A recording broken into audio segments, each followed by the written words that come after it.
boa tarde. Boa tarde. Os minutos aqui iniciais para a gente começar a live de hoje. Aguardando aqui o pessoal se conectar. Pronto, vamos lá, já tem aqui pessoas entrando. Oi, Lindaci. Boa tarde. Boa tarde, Débora. Vocês estão conseguindo me ouvir bem? Se vocês puderem me dar um feedback, eu agradeço.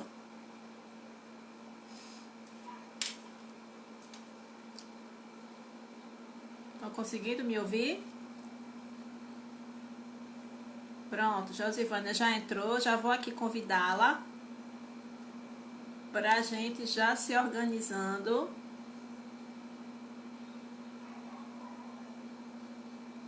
Estou tentando aqui convidar a Josivânia, não sei por que eu não estou conseguindo. Deixa eu tentar aqui mais uma vez.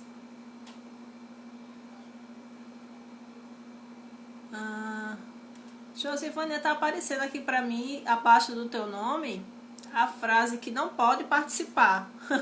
Fiquei sem entender. Aí eu não consigo te convidar.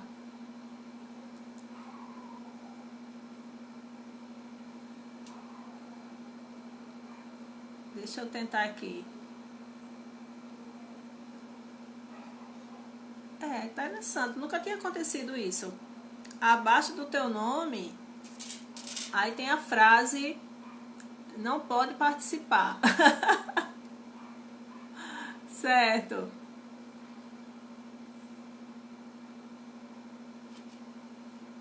Pronto, qualquer coisa, se for preciso, a gente sai, encerra essa live aqui, esse início e recomeça.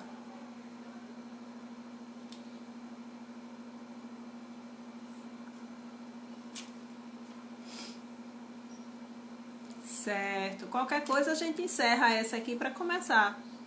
Recomeçar.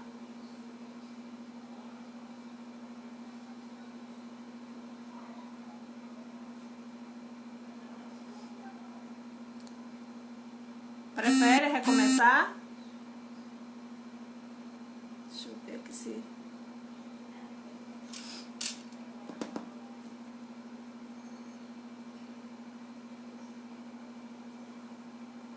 Boa tarde, gente. Prazer todo meu ter vocês aqui. A gente aprender juntos e juntas. Pronto, eu vou só aguardar aqui um pouquinho, porque acho que Josivana tá tentando entrar. Opa, agora acho que sim, agora... Acho que agora vai. Vamos lá, fiz a convite aqui, estou aguardando aqui, professora Josivânia. Acho que agora vai. Agora eu acho que foi por conta do celular mesmo. Foi, né? Foi. Pronto. Porque eu estou bem escurinha. Deixa eu ver como é que eu faço aqui. Pronto. Se organiza aí. A gente tem esses minutinhos iniciais justamente para a gente se organizar. Tá certo. Deixa eu colocar. Não sei se dá para aparecer, está muito escuro. Tô assim aqui. Não, mas dá para lhe ver, dá para lhe ver. Tá? Pronto. Dá. Que eu coloquei na lateral aqui o meu... Pronto. Agora foi. Pronto. É porque não estava funcionando por meio do computador. Acho que é por conta da direção da live. Ah, tá. E eu fiquei sem entender. Meu Deus, nunca aconteceu isso. Foi. Porque quando eu estava falando contigo, eu acessei aqui, porque qualquer coisa de urgência eu poderia responder por aqui mesmo, mas não estava dando opção. Tem que instalar um aplicativo.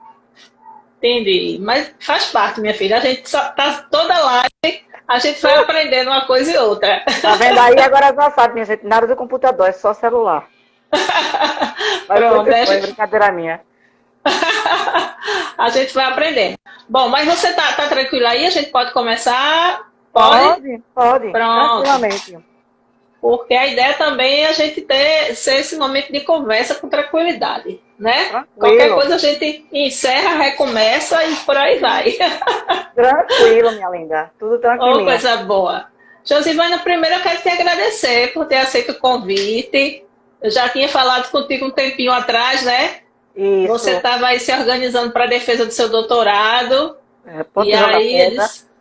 eu disse, a gente espera você.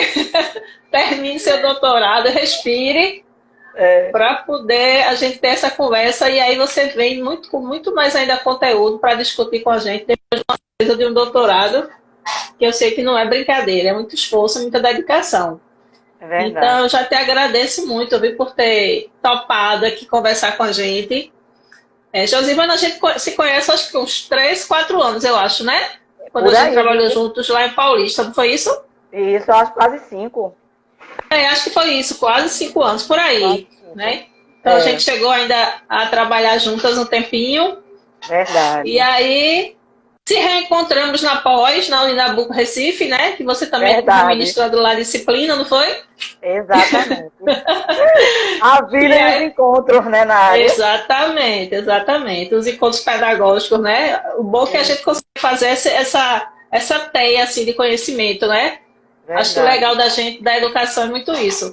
Então, eu queria te agradecer muito por estar aqui com a gente. E eu queria que você se apresentasse. Eu não vou lhe apresentar, vou deixar que você É, fale quem é Josivânia. Já é uma doutora em educação, mas eu sei que você é muito mais do que isso, não é só a questão do título acadêmico, né? é, Então, eu queria na, que você se apresentasse. Quem é Josivânia? Tem pessoas aqui que estão entrando que lhe conhecem, já são ex-alunos, mas tem pessoas que não lhe é, conhecem. verdade.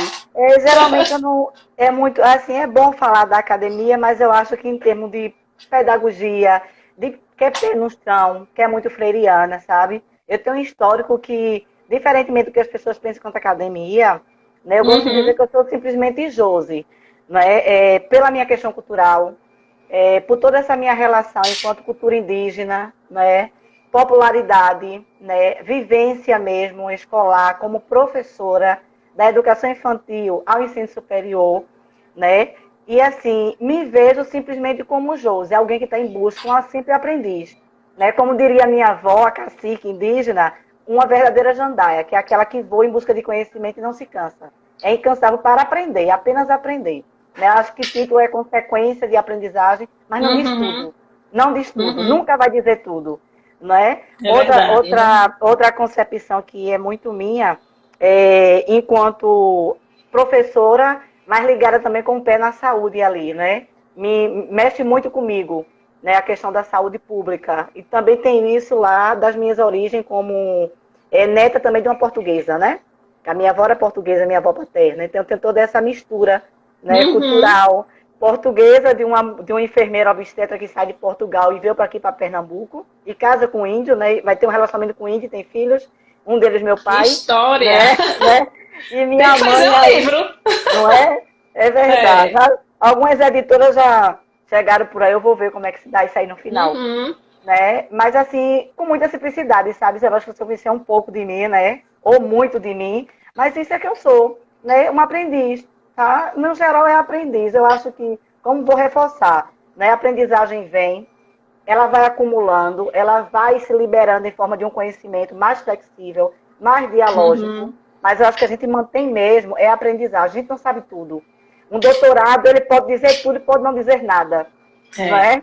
Mas, assim, logicamente, a gente tem uma bagagem quanto pesquisadora. O que eu contemplo é, assim, dentro de academia, é o fato de nós, como professoras, como pedagoga, eu, você e tantas outras colegas, Uhum. ter aprendido o fator pesquisa, como essa discussão de hoje. É um fato mesmo, foi pesquisa, foi comprovação, né, que saiu do nada. Sim, sim, Saiu dos sim. pés do chão, não saiu do nada, quer dizer, saiu sim, dos pés do chão lá da escola de interior, né? Dessa questão de, será que eu consigo? Será que é isso mesmo que eu estou vendo? Não. É uma coisa muito incipiente, era muito incipiente. E Uhum. essa coisa muito incipiente eu fui ver que tinha todo o histórico, que eu não conhecia. E que para mim foi muito Isso. significativo, né? Porque é como nós, professoras que chegam em sala de aula no curso de pedagogia, e a gente incentiva aqueles alunos, vai lá, busque, traga novidade, eu estou aqui, quero contribuir. Né? E você se vê nesse Isso. meio como aluna. Eu acho que isso foi o diferencial para mim como profissional, mas assim, sobretudo, como pessoa humana, como alguém que antes de ser profissional é humana. Eu acho que, assim, esse meu jeito, a minha cultura, a minha mudança, ela pode ser academicamente, cognitivamente, dentro de uma produção enquanto pesquisadora. Mas para a minha vida, o que eu sou é manter o que eu sou, sabe? É aprendiz. Que eu acho que é isso que a gente leva para a vida, conhecimento.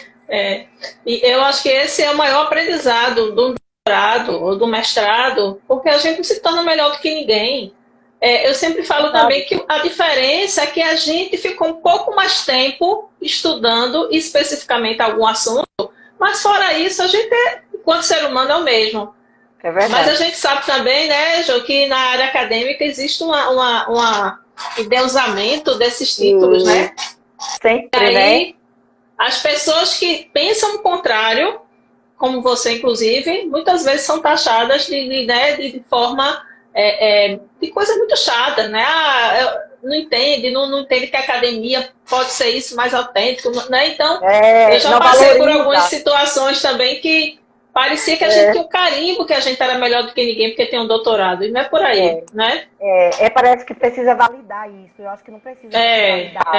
Né? Uma coisa que eu escutei na minha banca de doutoramento foi: minha filha, você já é doutora, simplesmente você manter um pé no chão. Né? E assim, eu fiquei assim, porque eu não esperava, você já espera por uma formação acadêmica que a gente tem, que é muito dura, né? A gente espera sempre um olhar mais duro da banca. Eu acho que teve todo um jeito, né, de se levar essa discussão, que foi bom, porque foi um processo realmente dialógico, e isso tem esse olhar diferenciado, né? Eu, de verdade, assim, particularmente... E foi nesse momento já da pandemia, a tua defesa, né, Josi? Já foi nesse momento de pandemia, né? Foi no momento de pandemia. Teve um momento que eu disse: será que é porque a pandemia mudou as pessoas? Né? Porque você estuda tanto e você fica recebendo. Por exemplo, eu tinha uma resistência que as pessoas têm uma ideia muito titular, o que é como psicoclínica, por exemplo. Você sabe dessa atuação minha na área inclusiva. Uma das coisas que eu escutei muito era assim: algumas pessoas chegavam lá na clínica me chamavam de doutora. Eu digo: doutora não, Josi. O nome é Josi. Né? E eu não tinha um doutorado ainda, por exemplo. Até hoje eu mantenho isso. Né? Embora tenha a questão titular. E as pessoas têm essa mania de achar que o psicopedagogo, por ser clínico institucional, é doutor. Né? E eu sempre mantive 12. Né? E aí eu recebi algumas críticas como essa. Né? Eu nunca vi a pessoa é doutor, não quer ser chamada de doutor. E tanta gente que não é doutor quer ser chamada de doutor. Tem essas implicações que eu escutei muito isso. Né? Dessa validação. Tive algumas resistências de usar logo, por exemplo, que é uma exigência de mercado da minha área. Né? Até quando eu terminei o doutorado, um amigo meu me presenteou a logo trazendo o que eu já tinha, que é a minha árvore do conhecimento, que eu uso para ensinar, para orientar. Ensinar não, que eu não ensino nada a ninguém. Para orientar os alunos a entender como é que se faz pesquisa científica. Então, eu desenvolvi uma árvorezinha que tem a ver com a minha cultura, para não esquecer de onde eu vim. Né? Então, eu vou falar, vamos ver depois. Eu tenho uma árvorezinha que eu usava... como logo. Aí que aconteceu? Como eu falava muito em pirâmide, que é a fonte do conhecimento como pedagoga, aí esse aluno, na verdade, ele é pesquisador, a gente troca muito. Mas foi também da Uninabu, que você conhece, Nefson. Nef. Tu lembra de Nef? Pronto, conheço meu aluno. Pronto, o querido Nef fez um logo, disse: não, eu vou colocar sua árvore aqui, eu quero fazer seu presente, eu faço questão de dar. Mas eu não vou usar, meu amor. Maravilhoso. Não é?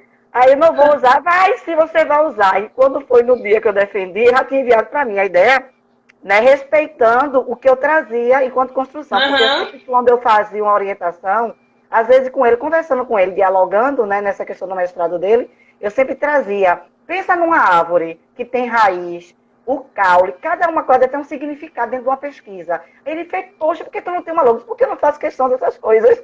Eu só uso. Só uso no desenho. Aí ele acabou me presenteando, aí eu coloquei na minha página, que é mais, vamos dizer, profissional, né? Não que o meu, professora, não seja, mas é outro. Isso aí, tua página, porque as pessoas já vão lá depois conhecer tua logo.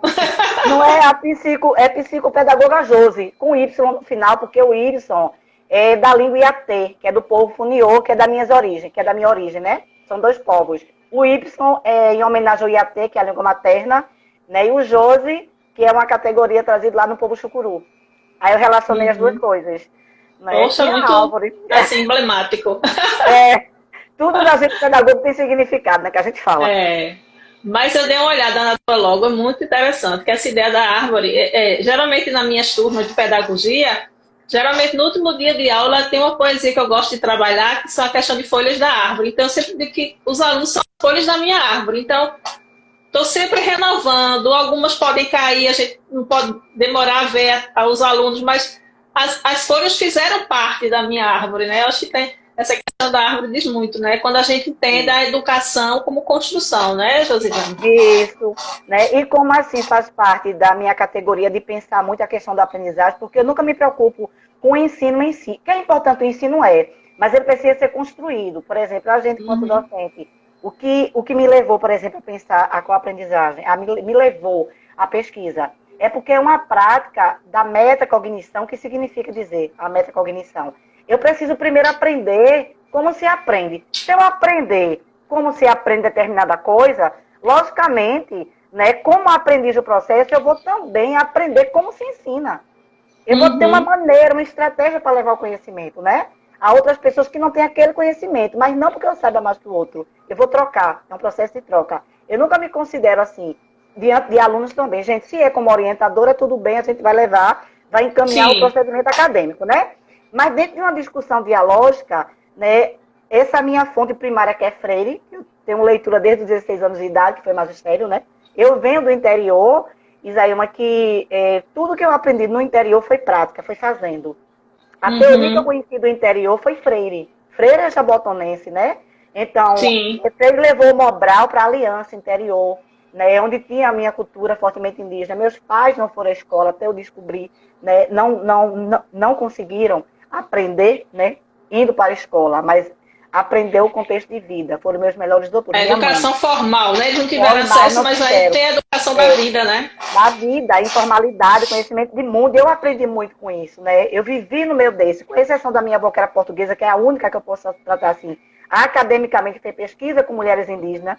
Você vê, ela sai de um lugar que tem todo o potencial, ela vem para o interior de Pernambuco, vai para dentro de outros interiores, né? Entender a violência das mulheres, né? Porque que elas eram violentadas e engravidavam. E como se dava esse parto? Ela veio para ajudar e acabou ficando até a morte, né? Eu acho que as coisas não são por acaso, né? Eu tinha que estar nesse meio. E o melhor é ter me tornado, de alguma forma, um aprendiz, professora, mas aprendiz sempre, né? Esse é o principal. Então, vamos lá. Josivane, professora, pedagoga, não é isso? Psicopedagoga também, não é isso, Josi? E aí, recentemente, aí, mestrado e agora o doutorado em educação. Fala um pouquinho da tua tese, Josi, antes da gente entrar na temática, porque tem a ver com a temática da live, que é a questão dos estilos de co-aprendizagem, né? Mas fala um pouquinho pra gente da tua tese. Pronto, na verdade, a minha tese ela se deu lá em 2013, quando eu terminei a minha dissertação de mestrado, eu já conseguia verificar alguns processos de colaboração dentro da aprendizagem. E isso já é um processo de co-aprendizagem. Só que no final de 2003, que foi o resultado final da tese, eu identifiquei 3 estilos. Como pedagoga de prática, né? A gente consegue ver como é que o aluno aprende. Tem aquela ideia, ele gosta mais de aprender assim. Tal. A minha dissertação já trazia estilos de aprendizagem, que é uma discussão teórica, trazida por Catalina Alonso, que é uma pesquisadora, né, na Espanha, é psicóloga, e fez um trabalho trazendo dos Estados Unidos, né, que era uma linha mais cognitiva, que está ligada com o processo de ensino antes, que era empresarial, era robusto, era algo focado para a empresa ganhar. E daí viam, né, o Kolbe, que é o David Kolbe, ele analisou que as pessoas tinham uma forma de aprender a vender algo na empresa. E aí saiu o estilo cognitivo, que era de ensino lá para venda, que é outro histórico.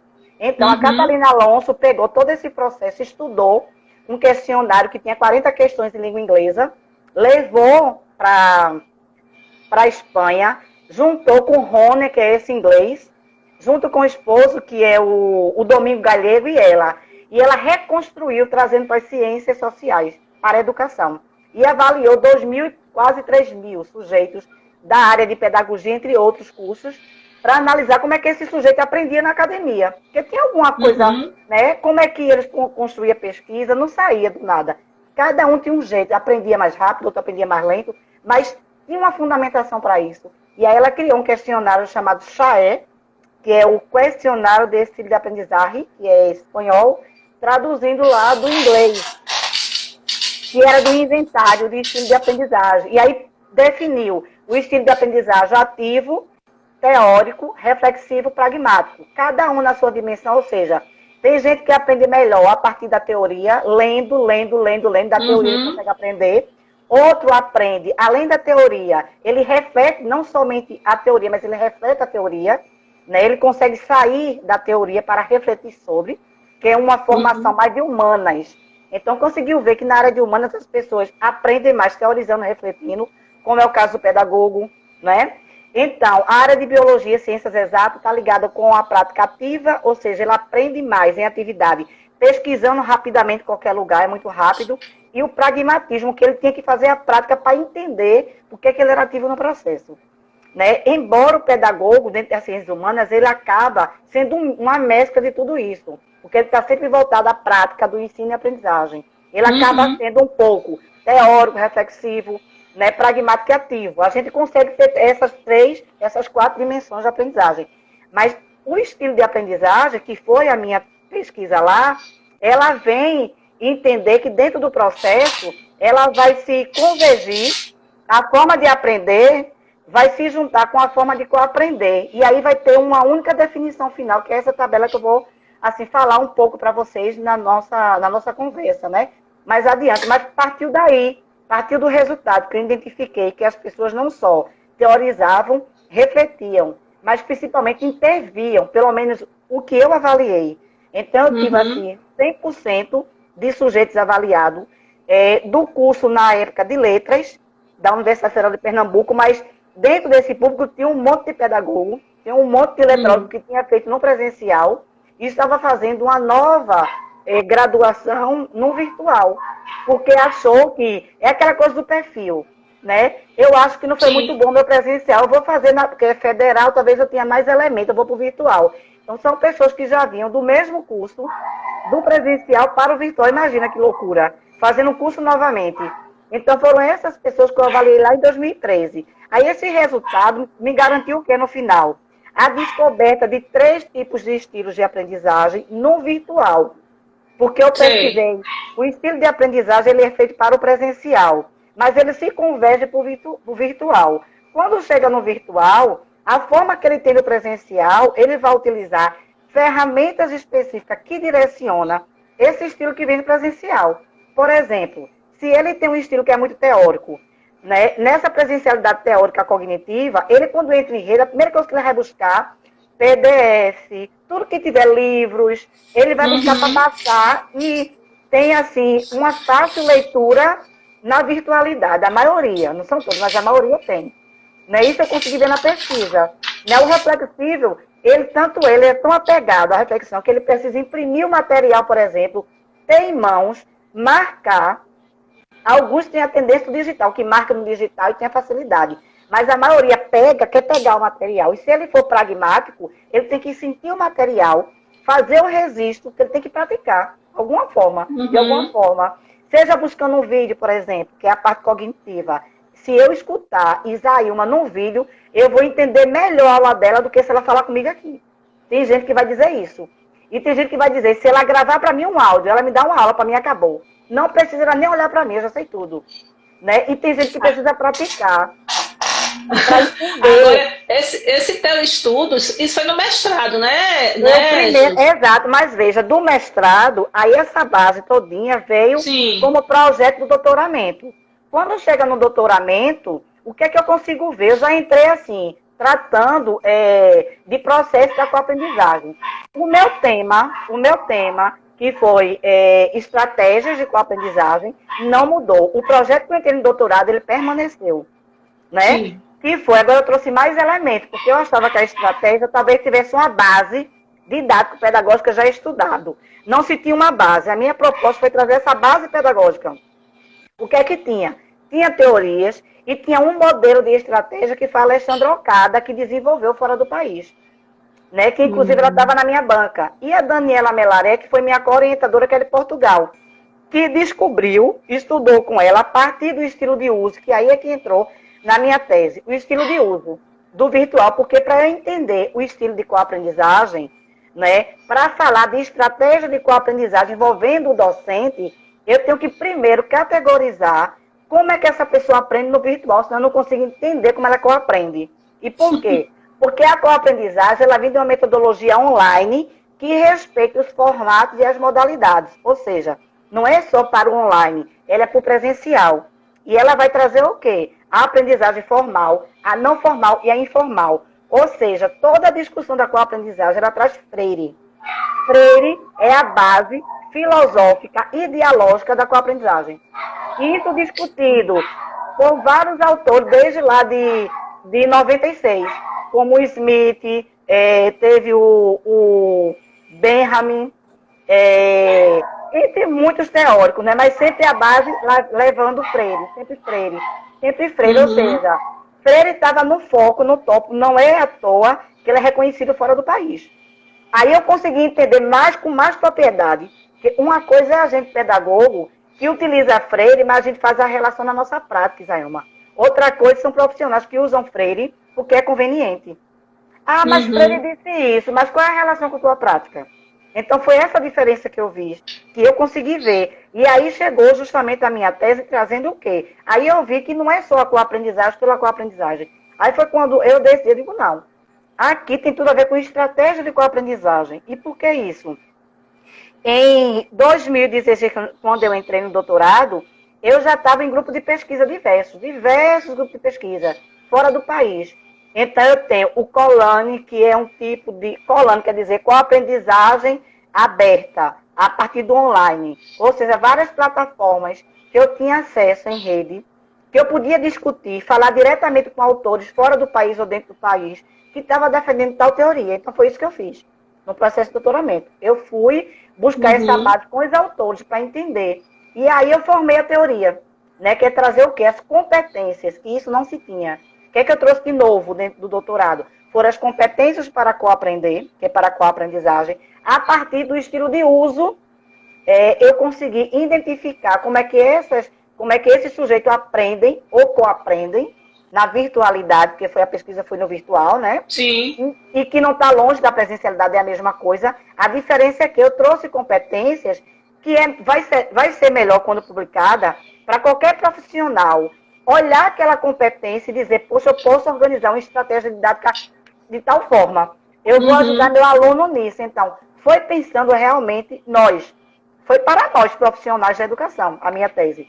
Foi direcionada para a gente mesmo, para olhar e dizer, entusiasmar-se. Como é que eu posso pensar uma estratégia para levar o aluno a ficar entusiasmado com a minha disciplina? O que é que eu posso levar? Então, lá eu caracterizo o que eu trago o processo, como é que se define. Eleger conteúdo. Como é que eu vou eleger? A coisa mais difícil é você eleger conteúdo, né? Porque é uma dimensão. A gente recebe uma disciplina que é isso, uma ementa que é isso, e a gente tem que dimensionar pensando tudo.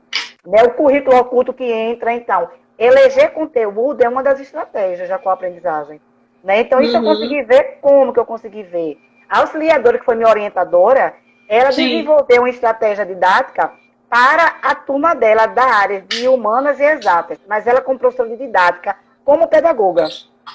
E aí eu respeitei, olhei e ela aceitou ser avaliada, porque independente dela ser minha orientadora, que ela já começou assim em 2018, né? Que teve uma mudança, no momento eu estava só com uma orientadora fora do país.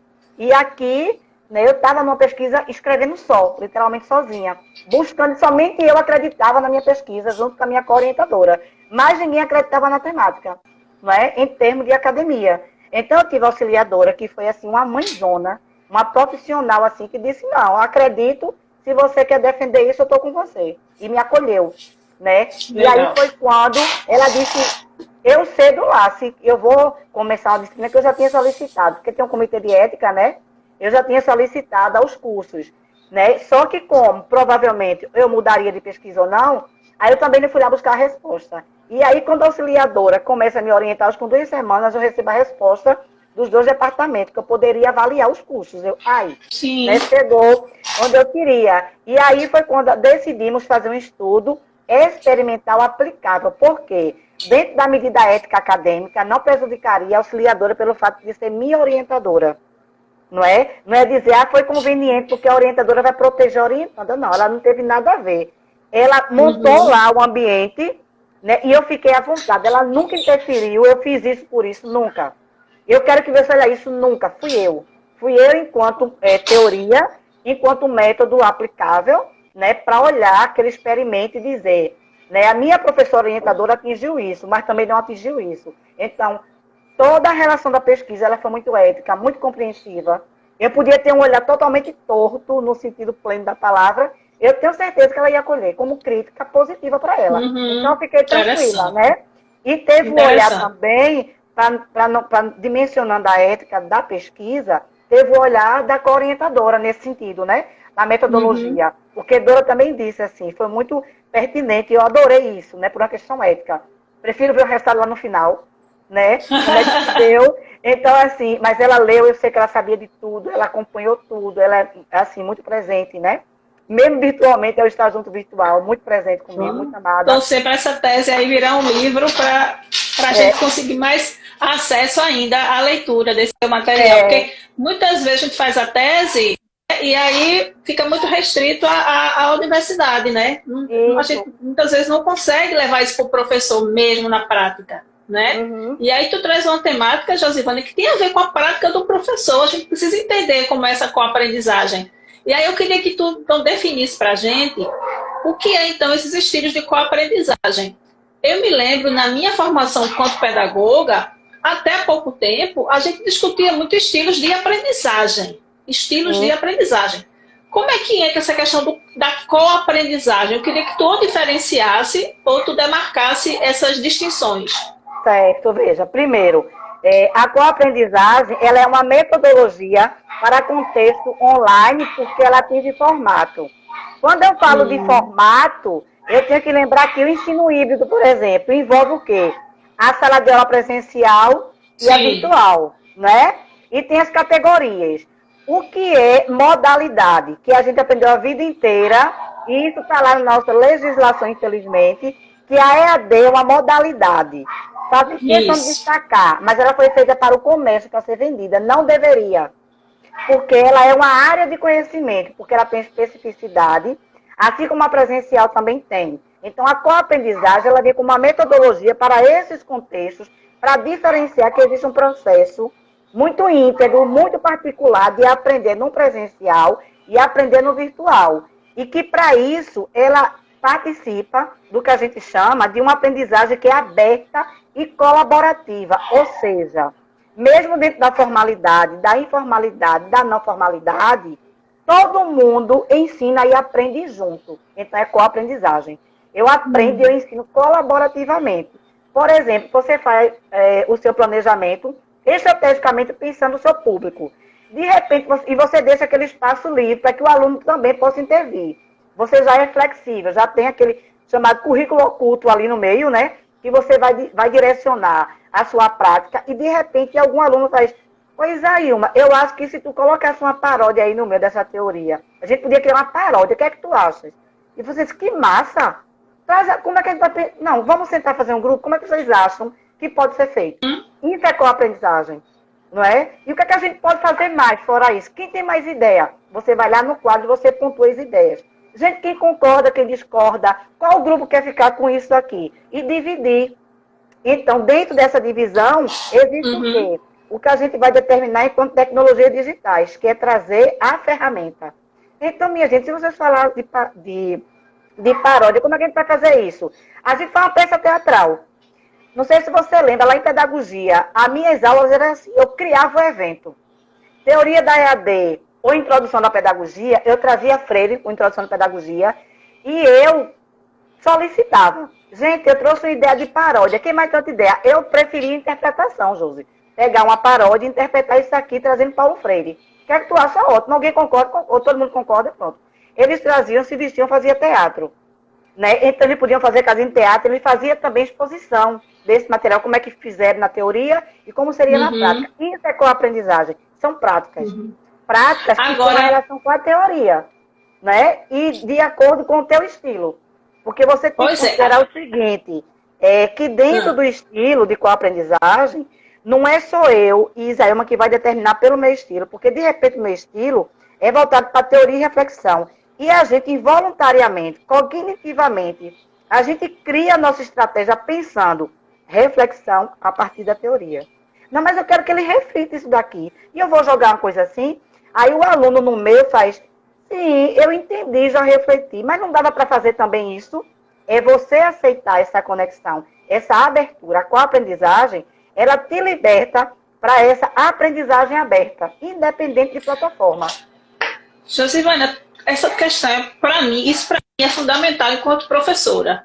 Aí eu vejo que falar estilo de co-aprendizagem ou estilo de aprendizagem, se a gente pensa mais na questão presencial, aí eu entro na questão de concepção de professor. Né? Eu preciso ser aquele pedestal que eu sou dono da verdade, que eu sou dono do conteúdo, e aí eu vou me abrir, dialogar com os meus alunos, né? Então, aí eu queria que se eu estou compreendendo bem. Então, para entender os estilos de co-aprendizagem, eu preciso me rever como professor desde o meu planejamento. Não é desde isso? o planejamento, é se colocar no lugar. Sabe a empatia que a gente fala? É literalmente ter empatia na prática. Né? Dizer assim, poxa, eu sou professor, não posso aprender. A co-aprendizagem é você ter o direito de dizer assim, um aluno lhe fizer uma pergunta e você nunca viu. Gente, eu não sei. De verdade, essa resposta eu não sei. É isso. Eu acho assim, tem uma relação muito própria minha, de pé no chão. Porque se um aluno me perguntar e eu não souber, Isaíma, eu vou dizer, gente, eu não sei. Quem é que sabe? Exato. Se ninguém souber, vamos pesquisar. E ainda vou rir quando eu descobrir. Se for algo que a gente já tenha visto, eu ainda vou rir. Gente, eu não sabia que era isso. Todo mundo ri. Porque eu já fiz isso enquanto prática. Várias vezes eu fiz isso. Estudo de caso.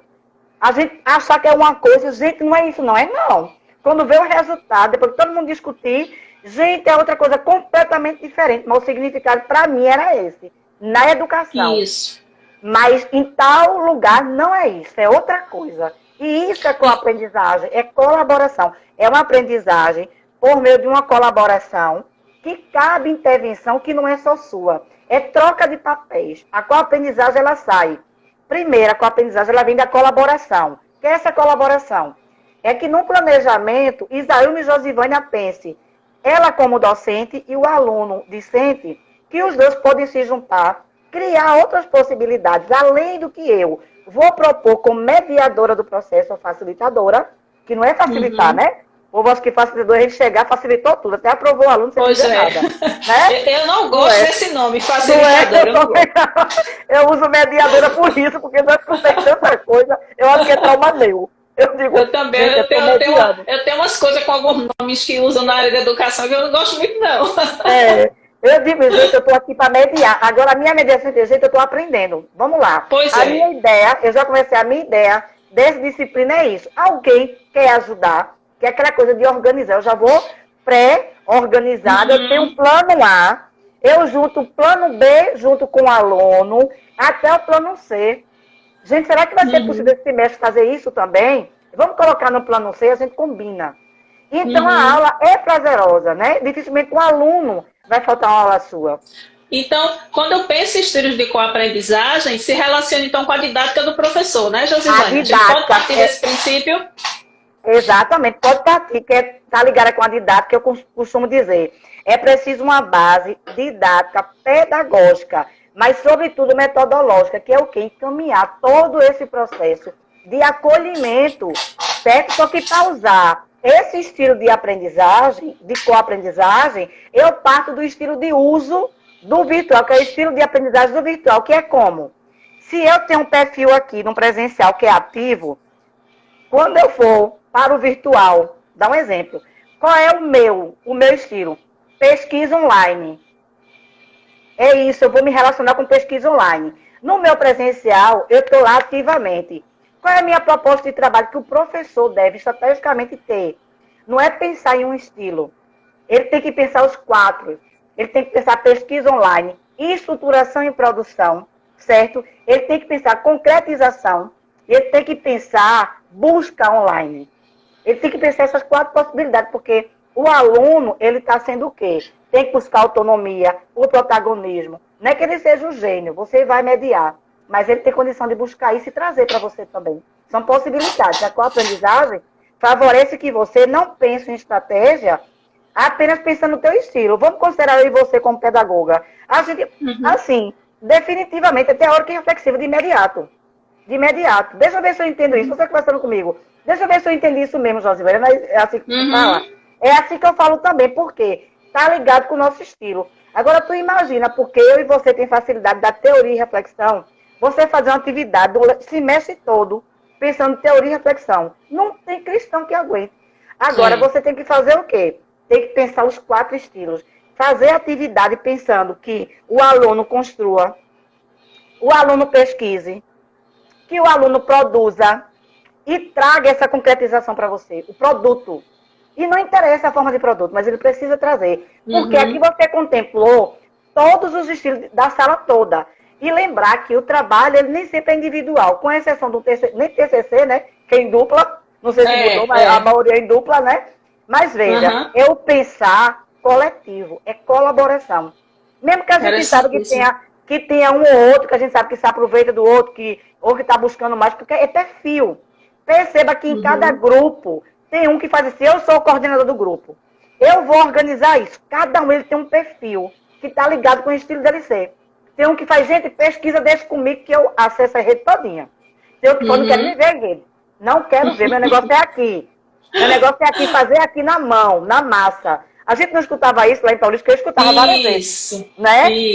A professora, olha, eu adoro a senhora, mas pelo amor de Deus, não manda eu fazer uma paródia na internet que eu morro de vergonha. Eu digo, tá bom, meu amor, você faz aqui a turma grave e joga lá. Então eu brincava muito com isso, porque eu tinha que também oportunizar essa co-aprendizagem entre eles. Então, assim, quando eu comecei a ver que estava relacionado com a minha prática do interior, por exemplo, me levou a co-aprendizagem. Lá no interior era o quê? Eu ia para os engenhos, além de estagiar na escola pública que eu estudava, eu ia para a privada, porque eu precisava sobreviver, dar aula na privada, e no dia que eu tinha folga da privada, eu ia fazer meu estágio, que era obrigatório, nos engenhos. E nos engenhos eu ia de carro de boi.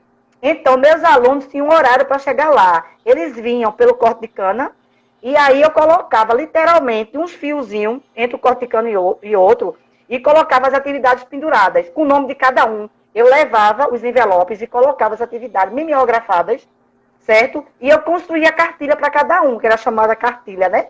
E aí eu colocava, mas era tudo em desenho. Eu colocava uma cartilha limpa, que é para desenhar o que eles quisessem, outro para a produção deles.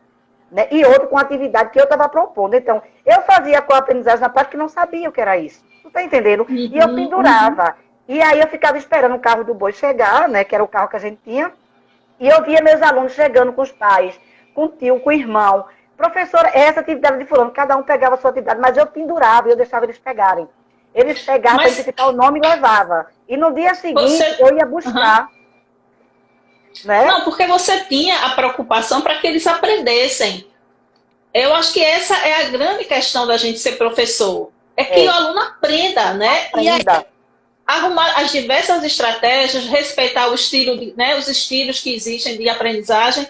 E aí tem uma pergunta bem interessante que apareceu agora no chat. Tem várias perguntas aqui. Eu estou tentando ler para também entrar na nossa conversa, porque só falta praticamente 20 minutos. Vê como Meu passa Deus rápido. Do céu. Vai lá, vamos lá. A conversa é tão boa que a gente vai... Ó, a gente pensa, então, em estudos de coaprendizagem, a gente pode pensar nesse cuidado, nesse olhar para esses estilos, desde a educação infantil até o nível superior, não importa qual nível. Sim, porque assim, para o estilo de educação infantil e até 12 anos, que contempla a educação básica, mais ou menos, né? Depende muito da faixa de cada um, mas até 12 anos, existe uma identificação de estilo de aprendizagem por meio de um inventário que chama-se Portilho Beltrama, né? Que é da Evelise Portilho, que é de Santa Catarina. Ela se especializou enquanto psicopedagoga, né? E eu tenho essa relação direta, porque como psicopedagoga a gente se reúne e discute, né? Então, assim, ela fez um questionário, que é um inventário, para até 12 anos, de 4 a 12 anos. Depois de 12 anos, que a gente tem toda uma estrutura cognitiva entre a adolescência e essa questão da transformação, biologicamente tem uma contribuição aí, que a gente vai trazer todos os teóricos, né? Aí entra o quê? A questão da atividade, a metodologia ativa que a gente fala, né? Como é que ela aprende? É uma discussão, Isaíma, que a gente já tem como pedagoga de anos-luz. Qual é a diferença hoje? é que hoje a gente tem as tecnologias digitais. Antes era só da informação. Exemplo claro, Montessori, Pestalozzi, Valon, Freinet. Freinet, minha gente, trouxe o diário, não é o diário de classe, ele trouxe o diário que a gente fazia, tipo meu diário, né, que é o relato de experiência do que você viveu no dia a dia. Como a gente faz hoje? Portfólio Climp. A gente junta, é isso. E é uma prática ativa, né? E que a gente demorou anos estudando isso. Olha, todos esses teóricos, ou seja, Frank, que é... Como é que eu... Deixa eu ver se eu me lembro o nome dele. É o Frank mesmo. Mas deixa eu ver a teoria, se eu me lembro o nome da teoria. Eita, daqui a pouco eu lembro. Então, se a gente fizer um resgate histórico, vários autores de muito tempo atrás já traziam esses elementos dessa aprendizagem ativa, não é? E dessas aprendizagens ligadas aos estilos de aprendizagem mesmo, né? É a taxonomia dos objetivos educacionais, que é a taxonomia de Bloom considerada. Ele usou tecnologia muito inapropriada, entre aspas, porque não é digital, mas foi apropriada para a época. A gente tem, como eu lhe falei, além do Pestalozzi, além do Freinet, além do Gardner, Robert Gardner, que ele vem trazer também um princípio estratégico, que é compreender como o aprendiz processava a informação. Ou seja, como é que ele aprendia na prática. Ou seja, uma atividade ativa, né? O Jerônimo Brunet também, ele vai trazer o processo de aprendizagem ativa. Se a gente for mais adiante, o Dillon, ele vai trazer o quê? O David Alsop vai trazer o outro processo, que é a aprendizagem significativa. Significativa, isso. Pronto, e isso que é que a gente vê hoje nas tecnologias. A aprendizagem tem que ser significativa. E não era antes, não? Eu fiz até uma live com a pesquisadora sobre metodologias ativas e tal, e a professora Mariana, e a gente discutia muito isso. Já existiam há muito tempo. Querendo ou não, de 20 anos para cá, é que vai se categorizando, né? Esses nomes para identificar, mas a gente já, eu me vejo como professora, Josivane, que eu já usava a metodologia, não tinha esse nome, né? Não tinha, só não tinha o nome, a terminologia ela foi modificada ao longo dos anos, por quê? Porque hoje realmente a gente tem a tecnologia digital, que ela é muito forte. A gente aqui está fazendo uma live, que período, né, a gente tinha a oportunidade de estar aqui falando de pesquisa abertamente. Antes era assim, Isaíma pode... está se formando para doutora, ela guarda o conhecimento, não vai dar para ninguém, como se ela fosse dona única, não distribuía. Hoje, qual é a possibilidade, desde a Web 2.0, distribuição de conteúdo. E a co-aprendizagem é basicamente isso, ela vai distribuindo conteúdo, ela não guarda segredo. Se tem uma estratégia nova, a co-aprendizagem vai lá com o propósito direcionado e ajudar, de contribuir, porque é um processo de aprendizagem aberta, ou seja, todo mundo vai ter acesso. Quando eu penso em estilos de co-aprendizagem, e aí não importa o nível ou modalidade, né? Vai depender justamente da didática do professor, do que ele concebe como aprender e ensinar. Como ele, se ele for um professor tradicional, isso aí não importa, né?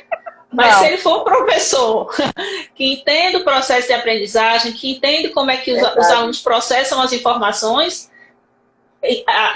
compreende a questão da empatia, como você falou, então ele sim vai poder pensar esses estilos de co-aprendizagem para qualquer nível ou modalidade, não é isso? Isso, Isaíma. E outra coisa que eu acho assim, que é base nossa, que é fácil da gente. Eu, pelo menos você, que a gente já conhece uma prática da outra, né?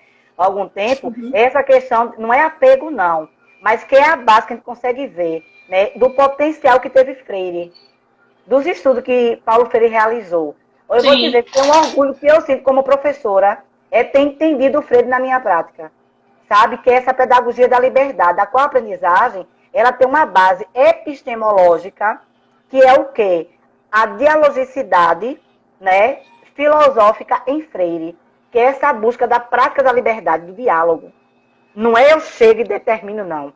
Eu chego para dialogar. Eu posso até, que a gente faz isso, a gente planeja, porque a gente tem, né, não só a contribuição acadêmica, mas a gente tem uma estrutura, vamos dizer, acadêmica que traz isso para a gente, né? O professor não vai entrar na sala sem se planejar. Sim, é um norte para a gente, né? É um norte para a gente. Agora, esse norte, ele não pode ser paralisou. Ele tem que ser flexível. Ele não tem que ser pronto e acabado. A co-aprendizagem me dá a possibilidade de pensar o meu aprendiz, de me colocar também, né? Porque eu não sei você, mas eu já vi muitas práticas, por exemplo, de eu não conhecer um software, que as pessoas dizem assim, mas Josivânia é de educação com tecnologia, sabe todos os softwares do mundo? Não, não sei todos não. Então, às vezes eu estava na sala e uma aluna, justamente porque tem esse olhar, professora, a senhora conhece esse software? Eu digo, meu amor, isso eu não conheço não, como é que ele é? Eu já perguntava assim, sei não, como é que é? Como é que usa?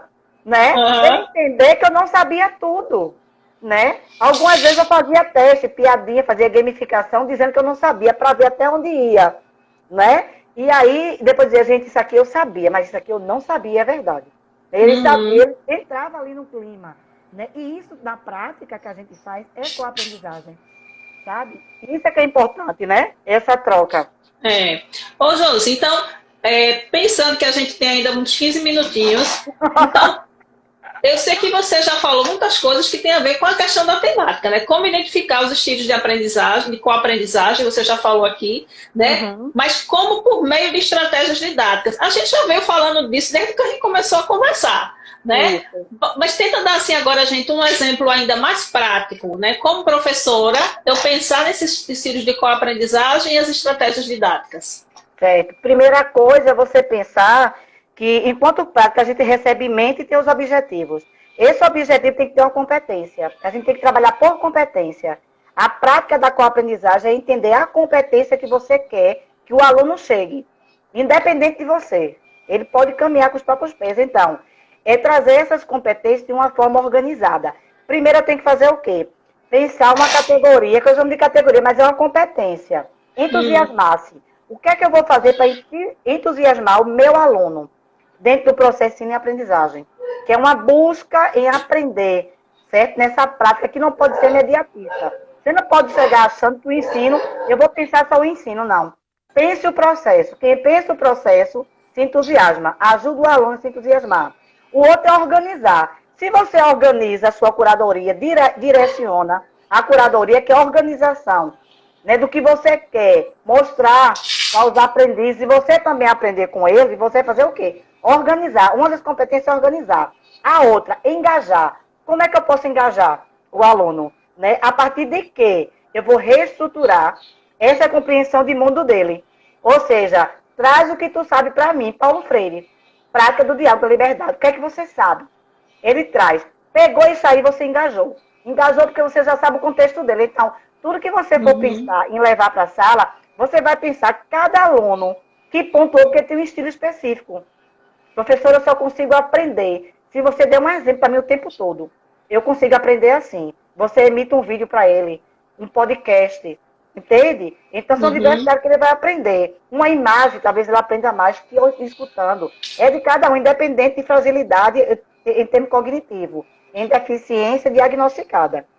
Eleger conteúdo é uma das coisas mais difíceis, porque você pensar no todo. Será que eu vou ajudar todo mundo elegendo conteúdos? Você pode, de repente, pegar uma parte e outra não. Mas quando você engaja o aluno, o teu eleger conteúdo vai ser atribuído de uma forma mais significativa e a um acolhimento. Pela empatia, a um acolhimento. Né? Que um vai tentar ajudar o outro. Então, eleger conteúdo, engajar, exercer a liberdade do diálogo.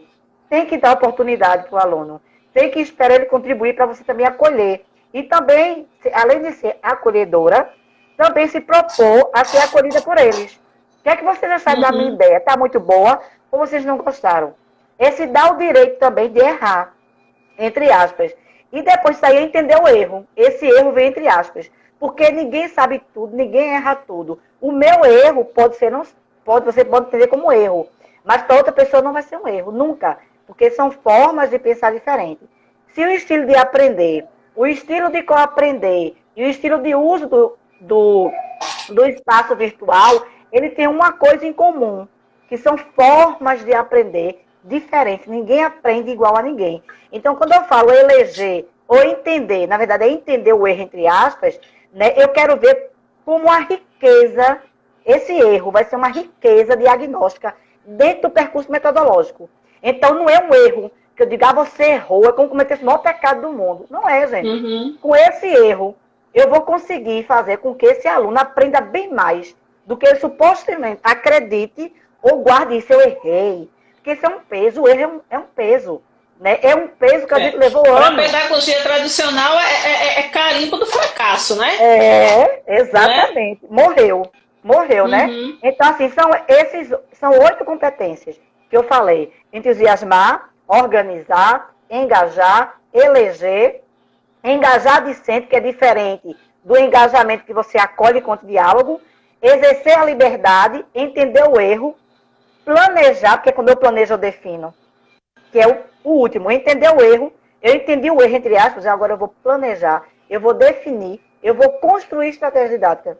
Então, o que é que eu faço com isso daí? Eu tenho um modelo que eu construí, que eu chamo de uma base didático-pedagógica, valorizando a metodologia que você vai aplicar. Isso é com a aprendizagem.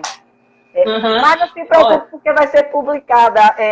Pois é, a gente precisa ler esse material aí, porque isso tem muito a ver com o próprio fazer pedagógico. A partir do momento que eu entendo que o processo educativo tem essas bases, né? Tá surgindo aqui algumas perguntas que a gente não vai ter como responder agora, porque o tempo da gente está acabando, mas, por exemplo, perguntaram aqui alguns autores que possam discutir estratégias didáticas. Aí depois, se você puder mandar para mim, Josi, eu coloco aqui na página, tá? E surgiu uma pergunta que eu acho que é uma próxima live, se você aceitar o convite, que eu já deixo aqui já o convite para a próxima live, que foi a própria Andressa que perguntou aqui o que é que tem a ver os estilos de co-aprendizagem com coreografias didáticas. Eu acho que isso outro já é o tema para a próxima live. É outra coisa. São metodologias aplicáveis, mas são diferentes, né? É com metodologias ativas. Com a aprendizagem não é metodologias ativas, mas ela contribui. Eu já deixo já o convite, viu, para você. Em potencial para a metodologia ativa. Com a aprendizagem é possível um aprendizagem ativo em toda dimensão. Entendeu? Em qualquer área. Infelizmente, o tempo foi curto para tanta coisa, e para essa aula que você deu a gente. Quando eu escuto, Josivânia, você falar, já tinha ouvido você em outra palestra, quando eu escuto você falar de Freire, quando eu escuto você falar desses autores mais clássicos, quando eu escuto você falar que a educação é diálogo, isso vai me dando, é como se fosse uma pílula assim, de sabedoria, porque me abastece, né, a gente entender que existem professores que pensam dessa forma, que a gente não é o dono da verdade. Então, é muito bom te ouvir, muito bom aprender com você. Eu sabia que o nosso papo ia ser tão bom, porque o tempo voou. Eu olhei para o relógio e eu já deixo aqui o convite para outra live para a gente continuar conversando sobre aprendizagem, porque você tem muita coisa para ensinar para a gente. Porque a tese foi muito grande, amiga. Assim, foi contemplada para publicar fora do país, né? Foi aprovadíssima com esse destaque para publicar lá, mas não significa dizer que o Brasil não vai ter acesso. Então, são 2 publicações, uma enquanto a tese de doutoramento e outro que provavelmente vai estar saindo aí, que é um trabalho muito grande, que é tipo de um guião. É uma espécie de um guião, e que a ideia é que ela seja livre, de livre acesso, que seja colaborativa, que todo mundo possa baixar. O meu problema agora é realmente o tempo que eu fiz né, para terminar isso aí e gerar essa publicação que está para acontecer. Eu espero que o mais breve possível. Está dependendo de mim, na verdade, do meu tempo. Mas, Josivânia, é sempre muito bom te ouvir, muito bom. Acho que as pessoas que estavam aqui vendo e tal, surgiram algumas perguntas, inclusive, aqui no chat, mas não deu para fazer, vai ficar para a próxima live. Mas acho que você trouxe justamente esses conceitos iniciais do que seria a co-aprendizagem, né? E aí, justamente, a gente pensar nisso na nossa função enquanto professor mesmo, docente. Acho que são escolhas mesmo de estilos de ser professor, né? Verdade. Para a gente entender que as co-aprendizagens são tão importantes. Obrigada, Josivânia. Foi bom demais. Eu que agradeço, amiga. Sempre que precisar, estamos juntos. Estou vendo aqui só mandando um cheirinho aqui, carinha. Muito obrigada, gente. Tem alguns alunos Obrigada mesmo. Siga aí o perfil da querida Isaílma, quem está me seguindo, tá? E também seguir o seu perfil. Depois eu sempre faço uma síntese da live por escrito, e aí eu vou colocar esses autores todinhos aí que você citou e a sua página. Tá bom, meu amor? Tá bom. Um beijo, gente. Obrigada, pessoal. Muito obrigada mesmo. Tchau, tchau. Tchau.